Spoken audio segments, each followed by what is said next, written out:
Video yang kalian lihat ini adalah video rekaman terakhir seorang penjelajah gua yang terjebak di jalan yang gak seharusnya dia lewatin coy. Nati Pati Cave Incident. Jadi kejadian mengerikan ini terjadi di tanggal 24 November 2009 yang lalu, di mana ada seorang anak muda yang namanya Edward John. Nah, suatu hari si John ini ngajakin adiknya buat ngejelajahin salah satu gua yang ada di Utah, Amerika Serikat. Nama guanya tuh Nati Pati coy. Nah, karena emang dari kecil si John ini diajarin buat jadi penjelajah gua sama bapaknya, makanya nggak heran cuy kalau pas si John sama adik-adiknya udah gede itu hobinya ngejelajahin gua gitu. Seru kata mereka. Akhirnya di hari yang udah ditentuin, mereka berdua ini berangkatlah ke gua itu. Awalnya keadaan baik-baik aja cuy. Cuacanya cerah, mereka happy banget, peralatannya juga lengkap. Tapi setelah penjelajahan dimulai, disinilah awal kengerian itu terjadi cuy. Jadi Nati Pati itu emang terkenal gua buat para penjelajah newbie, karena emang treknya itu gampang cuy. Terus guanya juga nggak sempit-sempit amat. Makanya si John yang pengalaman jelajah guanya udah banyak, ngerasa gua ini tuh terlalu easy, sampai ngebuat dia punya inisiatif sekalian mau buka trek baru. Jadi semacam nyobain jalan baru gitu cuy yang belum pernah dilewatin orang-orang. Singkat cerita, pas mereka udah di dalam gua, mereka berdua ini nyampe lah di salah satu trek yang namanya Bird Nest atau sarang burung. Nah, jadi di situ ada dua jalur,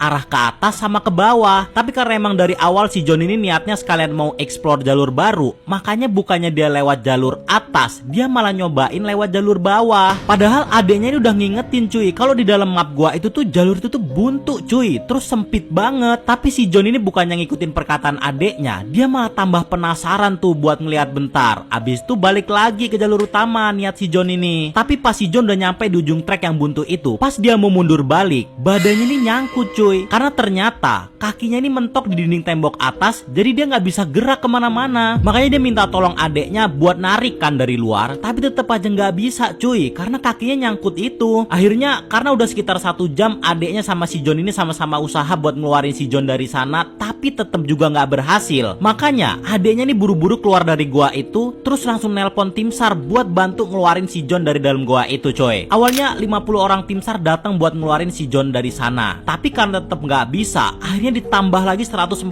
orang sambil bawa peralatan lengkap. Tapi setelah 27 jam evakuasi, ternyata usaha itu nggak berbuah apa-apa cuy. Yang akhirnya karena cairan badan si John ini udah penuh di kepala semua, makanya ngebuat si John ini akhirnya meninggoy cuy di tempat. Yang setelah kejadian itu, sampai sekarang gua itu resmi ditutup buat ngehormatin almarhum si John Edward Jones ini coy.